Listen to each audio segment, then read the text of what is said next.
Hello दोस्तों, मैं राहुल चौहान आज फिर एक बार आपके सामने लेकर प्रस्तुत हुआ हूँ महत्वपूर्ण व्यक्तियों के समाधि स्थल, जिससे प्रत्येक परीक्षाओं में एक ना एक क्वेश्चन आना अनिवार्य होता है। दोस्तों, ये एक बहुत छोटा सा सिंपल सा टॉपिक है, जिसे अगर आपने एक बार पढ़ लिया, याद कर लिया, तो आपके प्रतियोगी परीक्षाओं में 1 से 2 नंबर पक्के हो जाते हैं। तो चलिए बिना देरी किए हुए हम स्टार्ट करते हैं महत्वपूर्ण व्यक्तियों के समाधि स्थल। तो आज हम देखते हैं दोस्तों महत्वपूर्ण व्यक्तियों के समाधि स्थल। सबसे पहले देखेंगे हम राजघाट। तो राजघाट किसका समाधि स्थल है? सीधे परीक्षाओं में ये पूछ लिया जाता है कि राजघाट बताइए किसका समाधि स्थल का नाम है। तो राजघाट की अगर अपन बात करें, तो राजघाट की अगर अपन बात करते हैं तो महात्मा गांधी। राजघाट किसका समाधि स्थल है दोस्तों? महात्मा गांधी। हम सभी ये जानते हैं कि महात्मा गांधी, जिसे महात्मा की उपाधि किसने दी थी दोस्तों? तो महात्मा की उपाधि दी थी रविन्द्रनाथ टैगोर ने। रविन्द्रनाथ टैगोर ने महात्मा गांधी को महात्मा की उपाधि दी थी। तो इस प्रकार हम याद करेंगे कि महात्मा गांधी जिन्होंने सबके दिलों में राज किया है, तो उनका समाधि स्थल का नाम हो जाता है दोस्तों राजघाट। फिर आपका आता है शक्ति स्थल। अगर आपसे कोई पूछता है दोस्तों कि भारत की सबसे पावरफुल वुमेन कौन सी रही हैं, या फिर फर्स्ट प्राइम मिनिस्टर जो कि वुमेन थी वो कौन रही हैं, तो वो रही हैं इंदिरा गांधी, जिनकी समाधि स्थल का नाम था शक्ति स्थल। उसके बाद हम बात करें वीर भूमि, तो इसे हम ट्रिक से याद करेंगे दोस्तों कि राजीव गांधी जो थे बहुत वीर व्यक्ति थे, तो उनके समाधि स्थल का नाम क्या है? वीर भूमि। तो वीर भूमि किसकी समाधि स्थल का नाम हो जाएगा दोस्तों? वो हो जाएगा आपकी राजीव गांधी। फिर आपका आता है नेक्स्ट समता स्थल। तो समता स्थल किसकी समाधि स्थल का नाम है दोस्तों? तो वो है आपका जगजीवन राम। समता स्थल जगजीवन राम की समाधि स्थल का नाम है दोस्तों। अगर अपन बात करें कि जग में जीवन जो होता है, जग में जो भी प्रत्येक व्यक्ति है वो कैसा जीवन जीना चाहता है, तो वो जीना चाहता है बिल्कुल समान, समता, मतलब सारे लोग एक बराबर, ना किसी से भेदभाव ना कुछ और। तो इस प्रकार समता स्थल किसका हो जाएगा दोस्तों? वो हो जाएगा आपका जगजीवन राम का। फिर आपकी बात करें, अगला आता है आपका एकता स्थल। अगला है आपका एकता स्थल। तो बात करें दोस्तों एकता स्थल किसकी समाधि स्थल का नाम है, तो वो हो जाता है आपका ज्ञानी जैल सिंह। अगर आप बात करो कि कोई भी जेल में व्यक्ति है, जो व्यक्ति जेल में है, उसके बाद भी अगर वो जेल में एकता बनाए रखता है, तो वो कितना ज्ञानी व्यक्ति होगा। तो इस प्रकार हम याद कर सकते हैं दोस्तों कि एकता स्थल किसकी समाधि स्थल का नाम है, तो वो है आपका ज्ञानी जैल सिंह। फिर आपका आता है किसान घाट। किसान घाट ऐसे हम ट्रिक से याद करेंगे दोस्तों।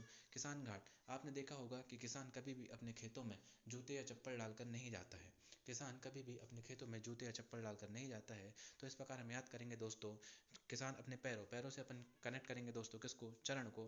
तो किसान घाट है, तो यहाँ आपको चरण दिख रहा होगा, तो ये हो जाएगा आपका चौधरी चरण सिंह। तो किसान घाट किसका है दोस्तों? वो है आपकी चौधरी चरण सिंह की समाधि स्थल। अगला देखते हैं दोस्तों अभय घाट। अभय, अभय मतलब क्या होता है दोस्तों? तो अभय का मतलब ही होता है निर्भय, जो बिना किसी डर के एक अच्छा काम करने के लिए, सच्चा काम करने के लिए जाना जाता है। तो मोरारजी देसाई एक बहुत ही ग्रेट पावरफुल इंसान थे। तो अगर अपन यहाँ बात करें, तो इसे अपन ट्रिक से देख सकते हैं कि मोरारजी देसाई एक कैसे इंसान थे? अभय इंसान थे। कैसे थे? अभय थे, निर्भय थे, वो किसी से डरते नहीं थे। तो मोरारजी देसाई की समाधि स्थल का नाम हो जाएगा दोस्तों अभय घाट। उसके बाद अगला हम देखते हैं उदय भूमि। तो उदय से क्या याद आता है दोस्तों? कि जब अपन सुबह सुबह उठते हैं, जब आपका सूर्य भगवान का उदय होता है, तो आप सबसे पहले क्या करते हो? आप पूजा करते हो सूर्य भगवान की। क्या बोलते हो? नारायण नारायण।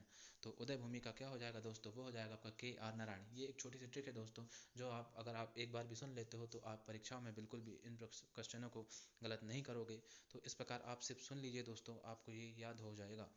उदय भूमि किसका है? तो उदय भूमि किसकी है दोस्तों? वो है के आर नारायण की। उसके बाद आपको अगला आता है विजय घाट। विजय घाट की बात करें तो विजय किसकी हुई? अगर अपन इसकी बात करें ट्रिक से, तो विजय लाल बहादुर शास्त्री की क्या हुई? विजय हुई। लाल बहादुर शास्त्री की क्या हुई? विजय हुई। तो इस प्रकार हम देख सकते हैं कि विजय घाट किसकी है? लाल बहादुर शास्त्री की। अब अगला देखते हैं दोस्तों शांतिवन। अब शांति का प्रतीक ही क्या होता है दोस्तों? गुलाब। गुलाब क्या है? एक शांति का प्रतीक है, बहुत प्यारा सा फूल होता है जिसमें शांति होती है। और गुलाब कौन लगाता था दोस्तों? तो गुलाब अपनी जैकेट पे लगाया करते थे जवाहरलाल नेहरू जी। कौन लगाया करते थे? जवाहरलाल नेहरू जी। तो इस प्रकार जवाहरलाल नेहरू जी की वो क्या दिखाते थे? एक शांति। उनका पोशाक कैसा था? एक शांति प्रिय था, बहुत ही प्यारा और आकर्षक पोशाक था, जिसमें गुलाब हमेशा उनके जेब पे, पॉकेट पे लगा रहता था। तो उससे क्या मिलती थी लोगों दोस्तों को? शांति मिलती थी। तो शांतिवन किसका हो जाएगा आपका? वो हो जाएगा आपका जवाहरलाल नेहरू का। फिर अगर अपन बात करें अगला किसका है, तो अगला है आपका चैत्र भूमि। अगला क्या है आपका? चैत्र भूमि। तो इसके लिए सिर्फ आप याद कर सकते हो दोस्तों कि चैत्र भूमि किसकी है? वो है आपके बी आर अम्बेडकर की। अम्बेडकर जी को कौन नहीं जानता? संविधान के निर्माता। तो संविधान के निर्माता बी आर अम्बेडकर जी है, उनकी समाधि स्थल का नाम क्या है दोस्तों? वो है आपकी चैत्रा भूमि। फिर आपका आता है कर्म भूमि। तो कर्म भूमि किसका है दोस्तों? तो बोला जाता है कि कर्म किए जाओ, फल की चिंता मत करो। तो इस प्रकार आप भी सिर्फ वीडियो को देखते जाएं, पढ़ते जाएं, और अपने जीवन में बहुत ही उन्नति करें, आपका सारा एग्जाम क्लियर हो। ये हमारी ओर से शुभकामनाएं हैं आपको। तो कर्मभूमि की अगर अपन देखें तो कर्मभूमि हो जाता है आपका शंकर दयाल शर्मा जी का। कर्मभूमि किसका हो जाता है दोस्तों? शंकर दयाल शर्मा जी का। तो इस प्रकार आज हमने देखे मोस्ट इंपॉर्टेंट व्यक्तियों के समाधि स्थल, जो कि आपको प्रतियोगी परीक्षाओं में बहुत ही ज़्यादा महत्वपूर्ण शामिल होंगे दोस्तों। तो अगर आपको ये वीडियो अच्छी लगी हो तो प्लीज़ लाइक करें, कमेंट करें एंड शेयर करें, और प्लीज़ अपना सपोर्ट दिखाएं ताकि हम और भी ऐसे आकर्षक वीडियो आपके लिए लाते रहें। धन्यवाद।